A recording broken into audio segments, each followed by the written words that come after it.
দয়াল মুর্শিদ বাবা জাহাঙ্গীর। বিসমিল্লাহির রহমানির রহিম। ইয়া আইয়ুহাল্লাযীনা আমানুস্তাঈনু বিস-সাবরি ওয়াস-সালাত ইন্নাল্লাহা মা'আস সাবিরিন। আল্লাহ রাব্বুল আলামিন কুরআনুল মাজিদে বলেছেন, আল্লাহর হাবিব বলেছেন, ইয়া আইয়ুহাল্লাযীনা আমানু নাস্তাঈনু বিস-সাবরি ওয়াস-সালাত ইন্নাল্লাহা মা'আস সাবিরিন। হে আমানুগণ, তোমরা আল্লাহর মস্তানি সাহায্য চাও সলাত এবং সবুরের মাধ্যমে, সবুর এবং সলাতের মাধ্যমে। নিশ্চয়ই আল্লাহ সবুরকারীর সাথে, ধৈর্যশীলের সাথে থাকেন। তাহলে আল্লাহ থাকেন ধৈর্যশীলের সাথে। আজকে আমি একটি বিষয় নিয়ে আলোচনা করব। সেই বিষয়টি হচ্ছে কোরআনে বর্ণিত গীবত সম্পর্কে। আল্লাহ রাব্বুল আলামিন কুরআনুল মাজিদে ইরশাদ করেছেন, হে আমানুগণ, তোমরা অধিক অনুমান থেকে দূরে থাকো। নিশ্চয়ই কোনো অনুমান তো পাপ।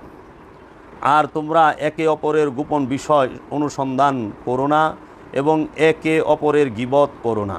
তোমাদের মধ্যে কি কেউ তার মৃত ভাইয়ের গোশত খেতে পছন্দ করবে? তোমরা তো তা পছন্দই করে থাকো। আর তোমরা আল্লাহকে ভয় করো, নিশ্চয়ই আল্লাহ অধিক তওবা কবুলকারী, অসীম দয়ালু। আল্লাহ গীবত সম্পর্কে সরাসরি কোরআনের আয়াত নাজিল করেছে।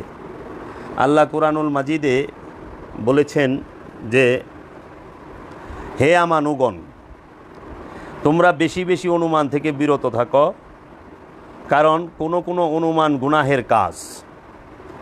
এবং আল্লাহ রাব্বুল আলামিন কুরআনে এত সুন্দরভাবে বলে দিয়েছেন, ইউহিব্বু আহাদুকুম আইয়াকুলা লাহুমা আখিহি মাইতান।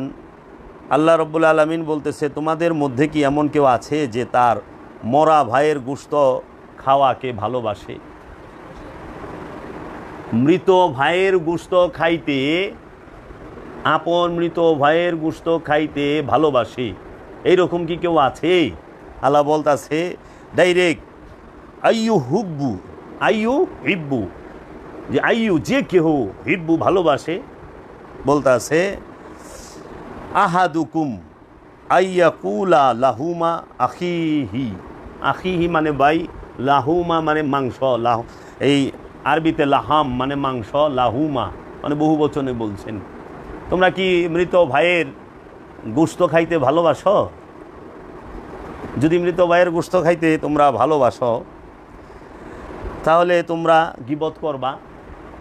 আর যদি মৃত ভাইয়ের গোশত খাইতে ভালো না বাসো, তাইলে গীবত থেকে দূরে থাকবা। আল্লাহ প্রথমেই বলছে, তোমরা অনুমান কইরো না, অনুমানের দ্বারা কোনো বিষয় বিচার করিও না, অনুমান করবা না।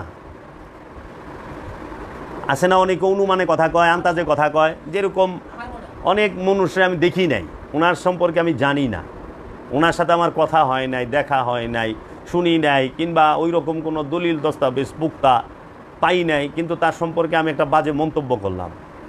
এই অনুমান থেকে বিরত থাকতে আল্লাহ মানা করছে। কারে? মানুষ রে? না। আল্লাহ কিন্তু বলে নাই ইয়া আইয়ুহান নাস, এই কথা বলে নাই। আল্লাহ বলে নাই ইয়া আইয়ুহাল ইনসান, এই কথাও বলে নাই। আল্লাহ বলে নাই যে ইয়া আইয়ুহাল জিন ইনসান, বলে নাই। আল্লাহ বলছে ইয়া আইয়ুহাল্লাযীনা আমানু, যারা রসুলের কাছে হাত দিয়া বায়াত হইছ, রসুলের উপরে ঈমান এনেছ, রসুলের মুরিদ হয়েছ, তাহাদেরকে বলতেছি তোমরা অনুমান থেকে বিরত থাকো। তোমরা এই অনুমানই অনেক সময় তোমাকে পাপ করাইব। আর তোমাদের মধ্যে এমন কি কেউ আছে যে মৃত ভাইয়ের গোশত খাইতে ভালোবাসে? কাকে কইতেছে? আমানুকে। গুরু পীরের মুরিদ কে? পীরের মুরিদ যে সেই আমানু, গুরুর মুরিদ যে সেই আমানু, রসুলের মুরিদ যে সেই আমানু, যে রসুলের উপরে ঈমান আনছে সেই আমানু, সেই আমানুকে বলতেছে। এখন যাহারা, এবং আল্লাহ বলতেছে যে তোমরা অন্যের দুষ্কৃতি যা আছে সেটাকে খুঁটিয়া খুঁটিয়া দেখো না, ওটা বইল না ওটা। এখন একটা হলো গীবত, আরেকটা হলো আলোচনা, গঠনমূলক সমালোচনা। গঠনমূলক যে বিষয় ভিত্তিক, যুক্তিসঙ্গত, যে হ্যাঁ একজনে একটা বিষয় বলতে পারে। যেরকম কথার কথা যদি কেউ বলে যে কুল হুয়াল্লাহু আহাদ, এই আয়াতটা পইরা যে বলেন আল্লাহ এক, এখন আপনি যদি তার গঠনমূলক আলোচনা করেন যুক্তিসঙ্গত, আপনি বলতে পারেন যে কুল হুয়াল্লাহু আহাদ, এই আয়াতের অর্থ হচ্ছে আল্লাহ একক, বলে দিন আল্লাহ একক। তাহলে উনি বলছে এক, আপনি বলতেছেন একক। এইটা হলো শিক্ষা দেবার জন্য গঠনমূলক সমালোচনা। কিন্তু কোনো ব্যক্তির দোষকে নিয়ে কোনো প্রতিষ্ঠানকে দোষারোপ করা এটা জঘন্য কাজ। কোনো ব্যক্তি একজনের দোষ আরেকজনের ঘাড়ে চাপানো এটাও জঘন্য কাজ। কোরআনে আল্লাহ বলতেছে ওয়ালা তাজিরু ওয়াজিরাতি উজরা উখরা ওয়া ইনতাদু মাশকিলাতু ইলা হিমলিহা, যে কি পিতা কোনো বোঝা বহনকারী সে তার সন্তানের পাপের বোঝা পিতামাতা বহন করিবে না, পিতামাতার পাপের বোঝা সন্তান বহন করিবে না, যে যাহা করিবে সে তাহাই বহন করিবে। তো বাপের শাস্তি সন্তানকে দেওয়া হবে না।